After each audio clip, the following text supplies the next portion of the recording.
November 4, 1991, at San Isidro, Leyte, with her loving parents, Mr. Vicky Labra Trangia and Mrs. Regina Benzo Rosales Trangia.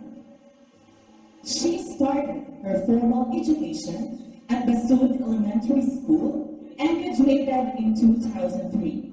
She completed her secondary education at Pastor Salazar National High School and graduated rank 8 in 2007.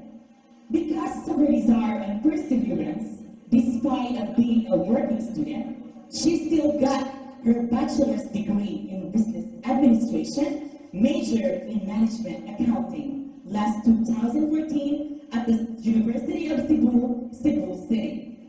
She pursued and earned units for certificate for teacher education last 2015 and took the licensure examination for teachers last 2019 and passed.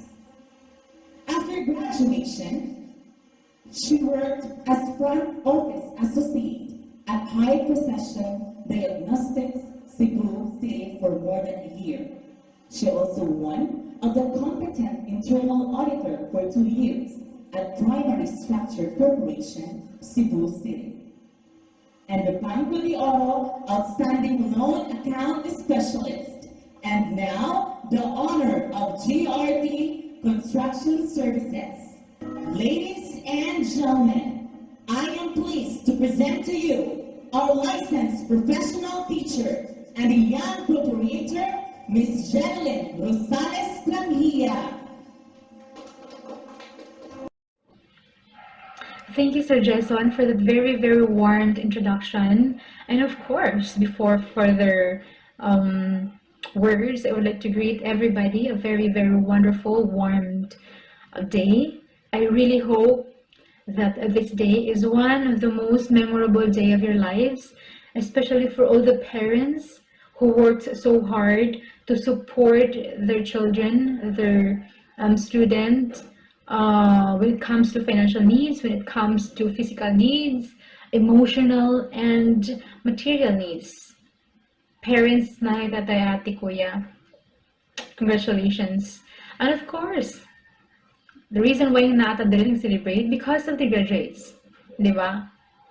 Kung wala ni sila sa wala ni sila nag-hard work, wala ni sila ni undergo, wala ni sila ni go through, wala ni sila ni been through sa kalisod sa kinabuhi as a student, wala yung mga nights nga wala sa katulog just to finish a project, para mahuman lang ang module, makahuman lang sa mga assignments, o sa panahon mga kahago nga ilahang naagian para lang maabot sa adlaw nga inani nga mo celebrate sa success sa mga times nga ilang hilak-hilakan sa una. And look at you guys, I am even so proud and so glad na inyo kong i-appeal ani, and thank you so much. And of course, the reason why I'm here because of the invitation and this very great opportunity nga gihatag sa akong alma mater nga Pastor Salazar National High School sa mga tao nga nagpalikod ani.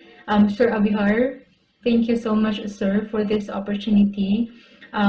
Faculty and staff, thank you so much for your hard work, for all your dedication, motivation, facilitating our students. Thank you so much for your efforts. It's di mabayran. It's a very priceless effort ang atong teacher nga ihatag sa atong teacher towards the students para lang the school could provide or produce a very quality product. And yeah, I can tell. I can say yeah, I am also one of the product which is I cannot be here if not because of the teachers at Pastor Salazar National High School. So thank you so much, Ma'am and Sir. Very proud of you. Sir Dalot, thank you for staying for how many years. Also want to thank you, James Tanghal, for reaching me out. Sir Jason Panyas, mahimo kong part aning big event sa atong eskwelahan. After 14 years, from the day of my graduation, that's way back 2007, and karon brown ako na party na pod sa inyohang ang programa. And I'm so glad, I'm so happy, I'm so grateful nga isa ko sa inyohang naimbitahan to share at least some part of my journey, no? Why I came this far sa ako ang life. So hopefully, you've learned something from it, especially for all the graduates. I hope nga maka-inspire ko sa akong gamay nga storya. Mga simple ra gud mga inagta nga storya sa kinabuhi. Hopefully, kuhaanin ninyo gamay nga idea on what the future lies ahead. Gamay nga idea kung unsay possible struggle and what are the possible outcome if mo struggle lang kita, mo persevere lang kita sa ato ang dream, di ta mo give up sa ato ang pangandoy sa kinabuhi. Iba mo guys, elementary ko, we are very, very, very much poor. I don't even have a uniform nga makaingon ko ba nga, oy, estudyante juday ko. Ako uniform. So, akong bahaton, mga jeans, pants, like, marag, di na siya nindot. Ano siyang ginakat, hindi mo na akong skirt. Parang ako sa yan. As long as tingin to sa eskwelahan, sinin akong sakto, di makita akong mga inner organs. Okay na, pero nakaingon ko ba, ang pag-eskwela bitaw, dili lang siya kutob sa uniform. Like, nakaingon ko ba, nganong ako pa man pamilya, ang naka-experience sa aningas financial struggle, financial, like, mag-follow ang material sa financial. So, if wala kayo financial, di ka kapalit, di ba? So, I don't have, like, bisan piso worth of pencil. I cannot afford it.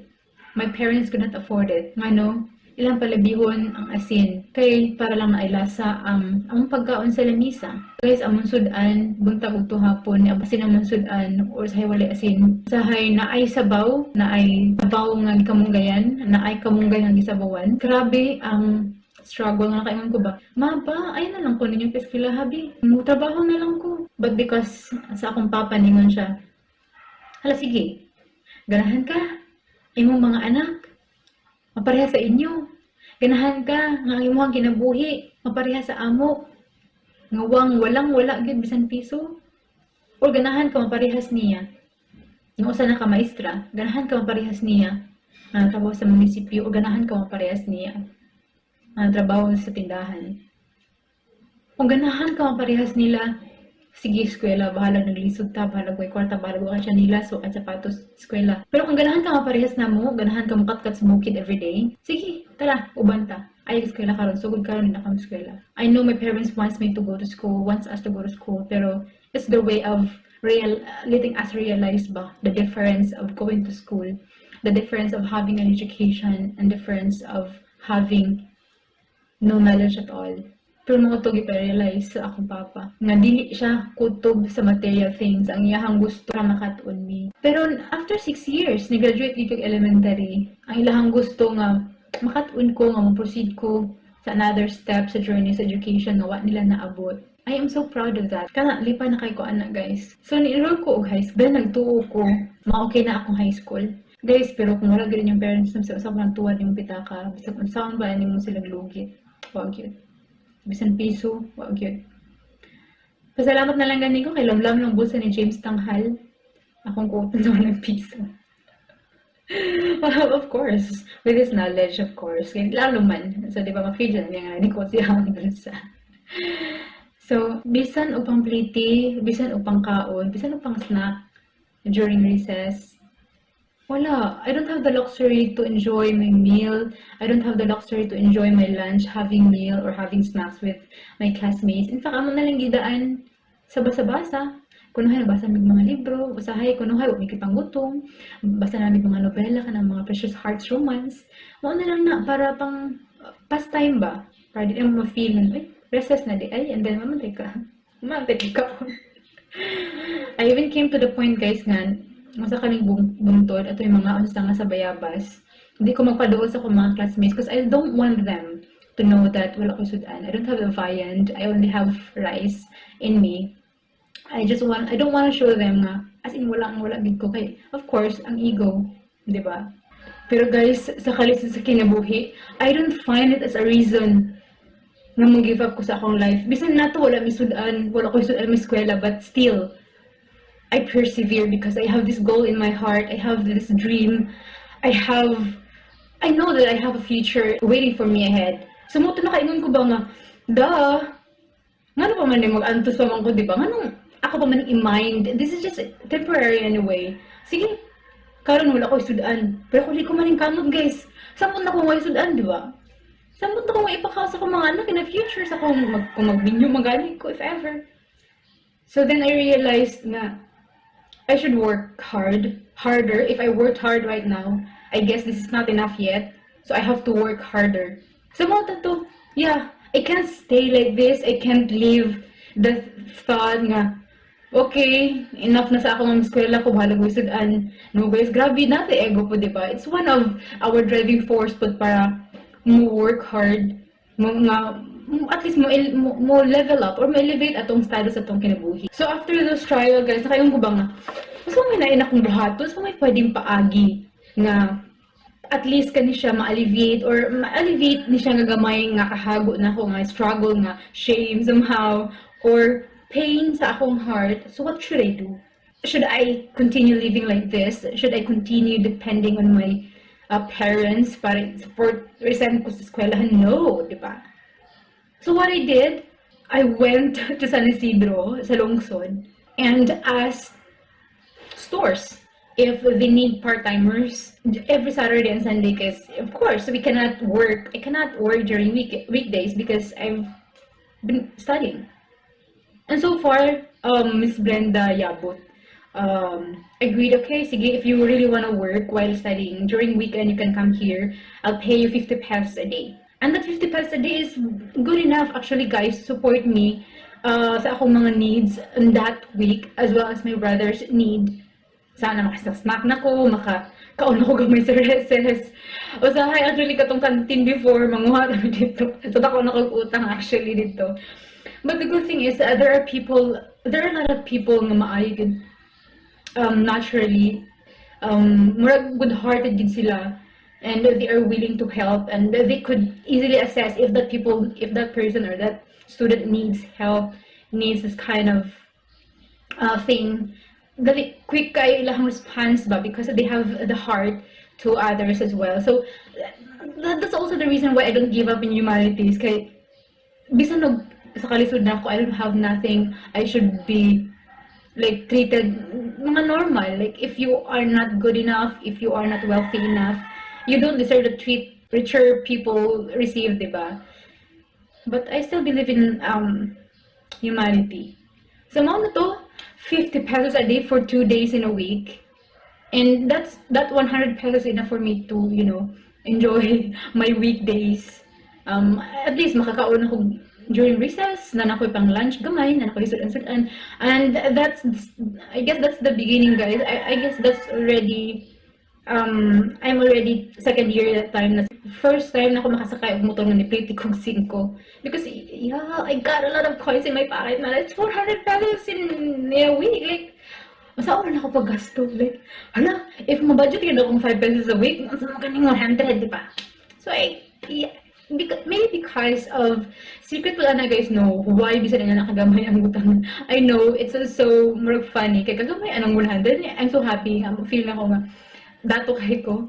Maybe because I have a grateful heart as well. So bisan unsa siya kagamay, I'm so thankful at least nga gihatag siya sa ako sa Ginoo. It's God's provision after all. Dili na ato ang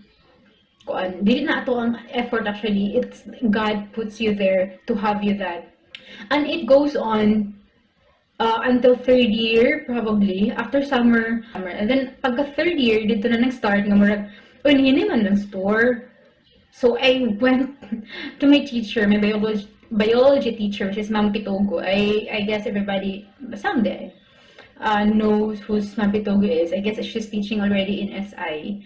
Currently, she passed naman siguro sa licensure examination. So to I asked her, Ma'am, basta may pwede na ako mabuhat sa inyong balay, basin pwede during weekend, magkuan ko sa inyo basta ba, limpyo-limpyo, or basta may pwede niyo mamatag na ako para makakwarta ko ba? Kaya wala mong sila Ma'am Brenda, ang tindahan mo hinay na, gibaligya siguro to nila kay they're moving to Manila, I guess. Ano siya, sige, haka maglaba, okay ra nimo manguskos everyday na ako yung mga balay dito, balay dito nga lipyuhanan, murag ihap siguro itong ugangan nga balay. Nakoy labunong dito, daghang kaayo day, mga rocks nga lipyuhanan. Unsa man, willing ka? Mo to ningon ko pila man ma'am, pilang adlaw. Just depende 70, 50, depende pila man mo ganahan. Syempre ganun jud dako, di ba?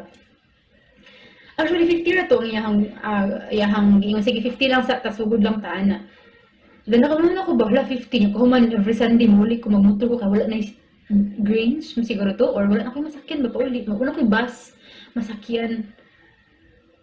Yeah, common hagod yan kaya guys. But it turns out that they are really good people. Sir Joey, iyang husband, iya ko hinahat sa balay. So, ayun siya, sayang kaya tayo mo 20 mo, pliti ka, trabaho ka for the whole day for 50 pesos, and then, imo lang isa kayo for 10 minutes, niya, bayad na kag 20?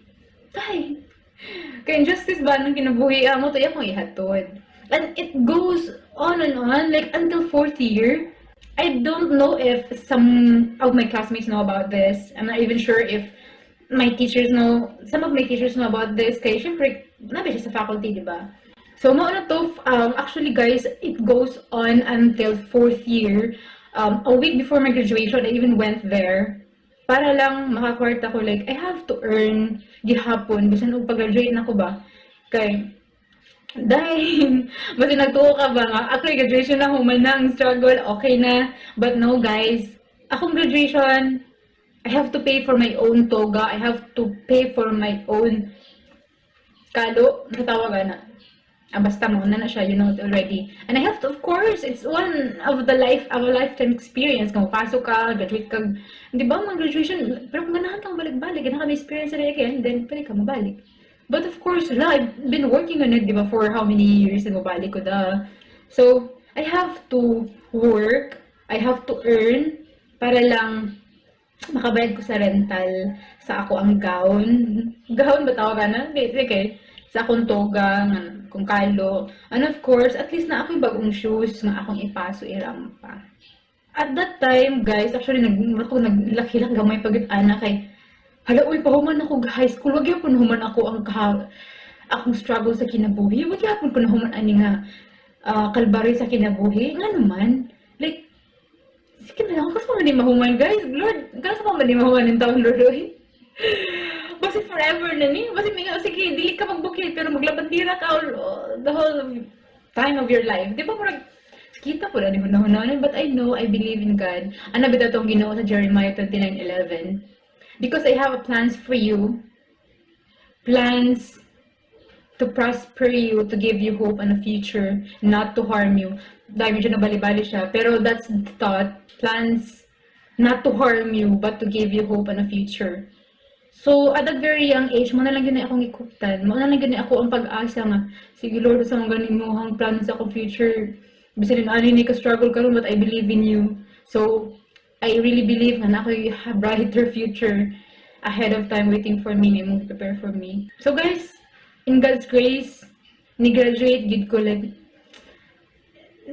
or not unlike before nga, ni-graduate lang ko for the sake, ni-graduate lang ko, but this time, it gives me some sort of confidence but as well, kay, nga mo continue ba, kay, after from grade 1 to 3rd year, I never received any recognition of my study. Kaya syempre, ang atong giapas labi is gipangrado, mangrado nga require sa gobyerno, di ba? And that's only 75. And if your grade is 75, mahimo ka ma-awardan ka guys. You've got a lot of classmates who are brilliant. You've got a lot of classmates nga very studious. And me, laid back, in fact, kahimo sa akong assignments during weekends kay yeah, nag-work ba ako? So, ni-graduate ko, guys, nga 8th honor sa Pastor Salazar National High School. Not because I have good grades, but because na ay quick ka sa pareha o grade, na pareha o average. I guess not koan siya, wala siya ka, naman sa mga points ka ng mga extracurricular activities. So, diha, siguro kung kadaog. I don't know, ano to ha, kaya I was asked, nga mas ako, i-declare ko na ako kung mga extracurricular activities kay kuan daw, additional points daw ko na for running or for the ranking daw ko no. And siguro enough akong points nga nabit na ako siya. So, ako na 8 honor ko. And I'm so glad. It's my first time and at the same time, we're last chance na nako to kanang kuan ba experience. And it's a very, very great experience for me. Basta nagtuopod mo guys no nga. After sa akong high school, I went directly to college. No, I really didn't. But I know myself that naadjud ko'y gusto ba, naadjud ko'y dream nga di siya mapangpawong. Hibaw mo guys nga nung di ni mapangpawong ang ako ang dream, ang ako ang desire to succeed sa akong endeavor, sa akong mga kanang gigo sa life ba. It's because of one teacher sa Pastor Salazar National High School. I don't know if he could still remember this scenario, and even I guess I don't think so maka-remember pa siya na ako even until now. But this person, ingon siya, during I guess 4th year na ko ingon siya, dahil sige lagod yung papel day. Knowing ba nga, akong grado ning 88 ra, or 87 I guess, 88 ra, niya akong ipa-check ng papel, 92, 95, 99, 100, niya ako nag-check, like, but yes, niya akong ipa-check sa paper, and after that, ingon siya, tawagan na gud imong classmate nga pangalan mo ni mo na, adto na gud mo sa library, magkita ta dito. So ngadto ko library, ako baha mi kabuo. So ngadto ko sa library nga to me. Then this is the very best simple gesture nga iyang gipakita na ko nga nakaingon ko, I will never forget this person. The thought, the fact that he brought me here and gave me this calculus book to read, nakaingon ko nga, is there something in me that he's seen nga wala ko nakita? Is there any potential that I have nga wala ko nakita? So, pagbasa na ko guys, calculus book na eh. Di ba dahil sa akong brain cells na, nang dagan akong brain cells. Sorry for that words. Okay, nahad akong brain cells guys. Dabo ko pampo. Kay calculus, ko kay ba ko basag mga pi and everything, like, yeah. Nangisal magani kong trigonometry. So, mauna to. Akong gi-close ang book lagi sa, sir, di wala ako kaya, sir. Di wala siguro ako, di mo kasabot. And he smiled. And, ingon na siya. O sige, ulit na lang, bakit si muhang room? And ato ba? But, I don't take that, Sir Dalot, it's you. You know, you already knew that it's you. And this is the reason why nga ni-graduate ko high school na, I am so happy. Nga contented ko and nakaingon ko ba nga, this is the root foundation of believing myself nga wala nahatag sa ako of by somebody else from grade 1 to 3rd year. But before I graduated, I'm still grateful no nga gitagaan ko ning opportunity to meet this person, to have this kind of scenario. Nga somehow it motivates me nga, I'm so happy nga nag-graduate ko, and then nakain ko ba, oh my, nganong karon pa man ako naka-feel, nganong karon pa man ako naka-feel nga somebody believes in me, nganong karon pa man ako naka-feel, late bloomer gani nga realization. yeah, late bloomer ko, I actually admit that. So, it's credit to Sir Dalot bitaw nga, starting at that point, although wala ko na college directly, as I graduated high school, I waited for 3 years, but still, kato siyang to Sir Dalot bitaw nga, starting at that point, although wala ko na college directly, as I graduated high school, I waited for 3 years, but still, kato siyang na gesture niya, nga simple kaayo na gesture, ni grabe ang impact sa ako ang belief, sa akong confidence, sa akong esteem, sa akong self, because there was one person, a stranger, one of the tier teachers sa campus nga ni-believe sa ako ang kaya na ako mabasag calculus. Diba? Yeah, he knows right after that nga I couldn't read calculus. I just can't. So going back, after high school, wala ko na eskwela dayon. Kay, syempre, as I've told you na, trabaho pa manganib ko guys, a week before sa kong graduation to earn money para sa rental sa ako ang toga. Yung eskwela lang kong college na. Ang samantala ako pag enroll, guys, nga even piso I don't have. Like, I got 2 pesos, 3 pesos in my pocket para sobra sa ato akong gitrabaho. But is it enough for me to send myself at school? Nga akong parents itself, wala ka ni sila bisan piso sa ilahang wallet. I have my sister studying in college already that time, and she's also a working student. Our parents even find it hard to support the allowance lang gani, nutrition at all. Some of the allowance were given to the people who, asa siya working. So yeah, for 3 years, I really have to work para lang makatigom. So, for that 3 years of period, I enjoyed life. Like, mura kong walay future, wala ko nagunahan ng future. But deep in my heart, I have also this someone nga, he knows nga bisan pag nag-enjoy ko, bisan pag naglaag-laag ko, bisan pa og Nako mga bisyo ato nga time after high school. I graduated at the age of 16. I went to Cebu on my birthday. Like guys, hunahuna aha at the age of 16. On my birthday, right in my birthday, the day of my birthday, I am at the pump boat. I am at the bus, having this Tupperware full of pancit. And then I have to bring it with me para lang ma-celebrate na akong birthday. Ninanto ko Cebu. So, sa pangko, naghilak ko. Sa bus, naghilak ko. Pero karon di ko mahilak. I cried a lot. So, I've cried enough enough di ay. So, dili na. It's my way of celebrating kuan ba? The success, in a way, or the success of overcoming it. So, I cried a lot. I even suka-suka sa sa bus. Kaya first time na ko nisa kay bus nga dugay kaayo siya layo ang biyahe. And nawutog Cebu on the day of my birthday. Right away, I become a nanny. So, nagnani ko, nagmaid ko, nagtindera ko, nag-cook ko, naglabandera ko. In just one person or household at the same time, at the same day, at the same period of time. So, I am multitasking in short sa ilahang house. So, that's it. I've been working that for less than a year. And the good thing is, nagigino guys kay wala gid ko niya pasagdi. He allowed me to meet some people nga maka-introduce me to work some at least decent job and well-paying job site. So nag-waitress ko for 2 years. Nahimo kong waitress for 3 sa lain nga 3 restaurants, and one of the restaurant is first is Italian, so my boss is Italian, and the second one is European restaurant, so it was owned by Lolier. Mexican restaurant, it's Maya. It could be found here at Crossroads, Cebu, and still, it's still in there after how many years. So, naghipos ko, like, nagtigong gid ko, nga, bisan og kabarambada na ako, like, kaligoy na ako, but still, ang passion na ako to succeed, akong motivation, wala gihapon siya nawala. I still have this belief in me nga, dapat inibalik na ko dito, din ako mapakauwawan. Ang tao nga nag-motivate na ko, give me the motivation. Sir, you didn't know about it at all, okay?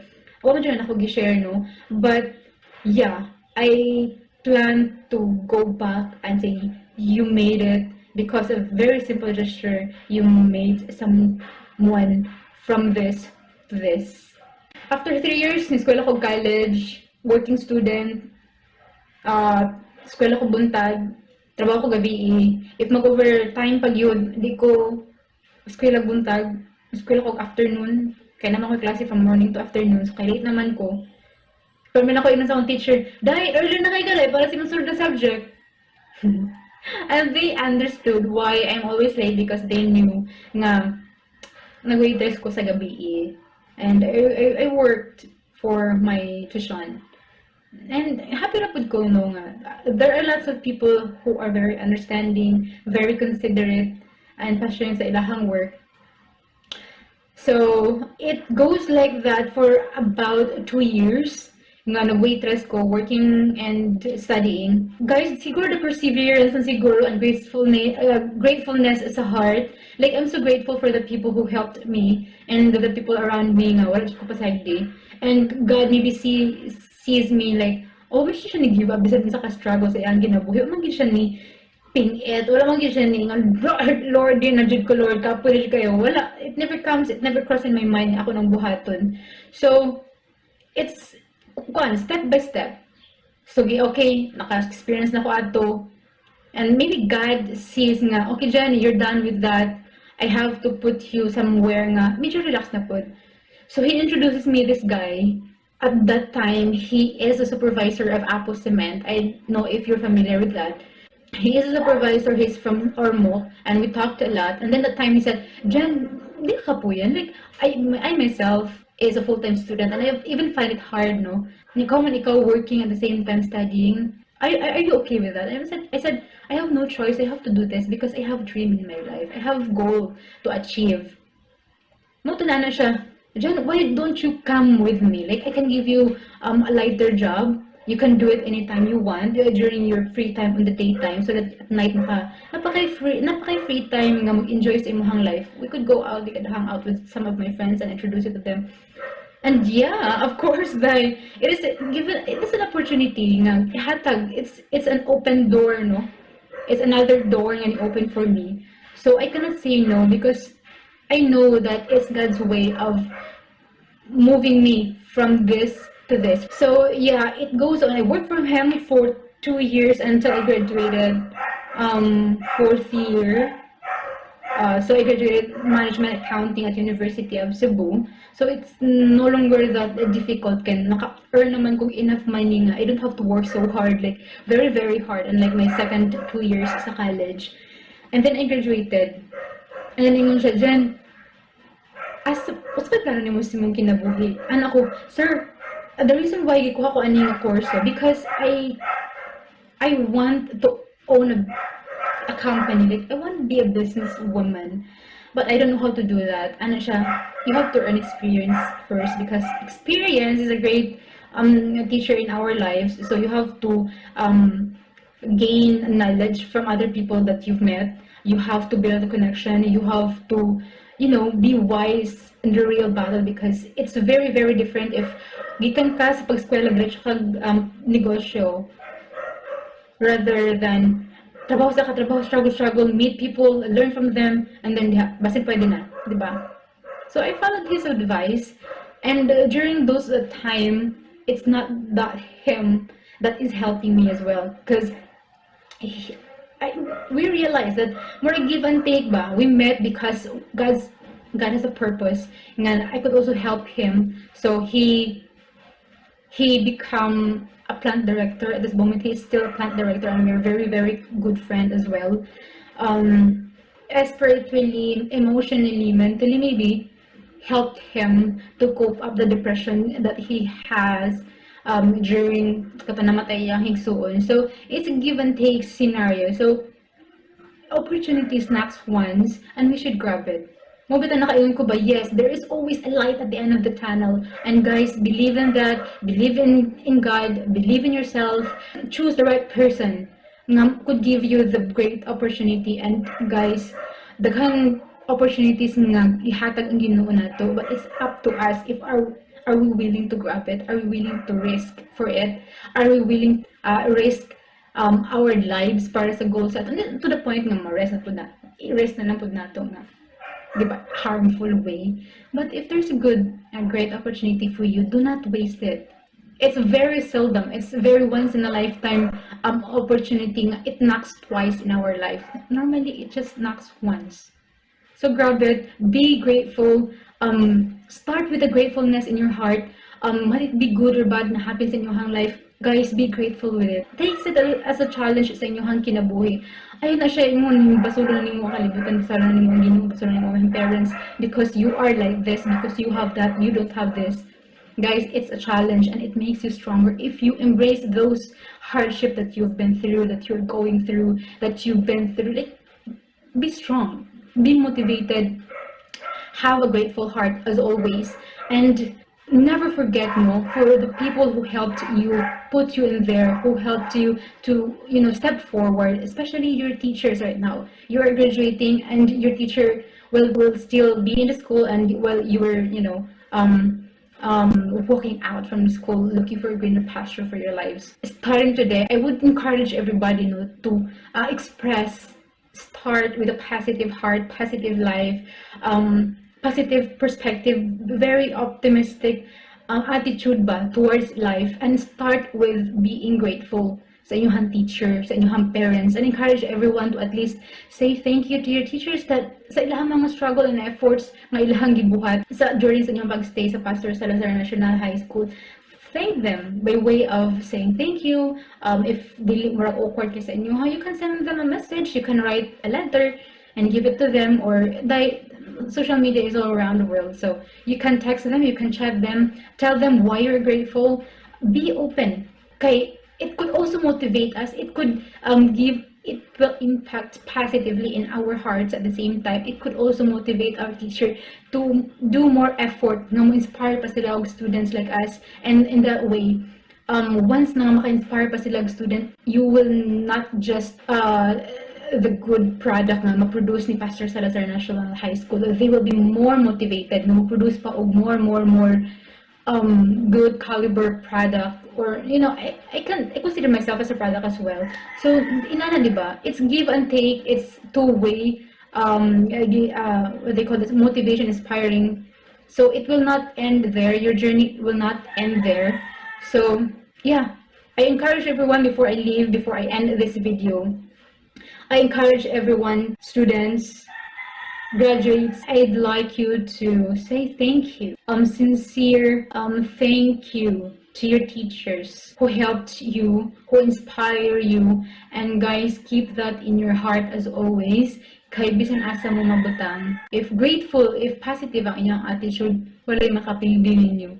Bisan unsaon pa mo bagyo, guys, mo balugid mo, because all of this is just a struggle, all of this is just temporary, all of this is just a challenge, and it's a way of molding us to be the person that we want to be in the future. So keep the spirit up, never give up on your dreams, never tolerate failure nga di mo stay lang mo diha. Do not tolerate ganing excuses, like do not tolerate excuses nga para lang kita mo succeed sa ato ang goal sa atong kinabuhi. Please kill that excuses sa ato ang heart, sa ato ang mind, and instead replace it, vaccinate yourself, your mind sa anang nga disease, kanang excusity disease, and move forward. Live a happy life, live a grateful heart, be thankful, be enthusiastic, be optimistic that greater plans, dreams, opportunities lies and waiting for you ahead of time. It has been already planted by God,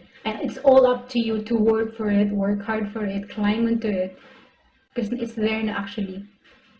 So guys, that's all I could share siguro. I really hope that this video could inspire you and give you some inspiration as you go along with your journey. And thank you so much again for this opportunity of being part of this very great day of your life. So yeah, that will be all. I really hope that you guys will enjoy the rest of your day, and bye bye.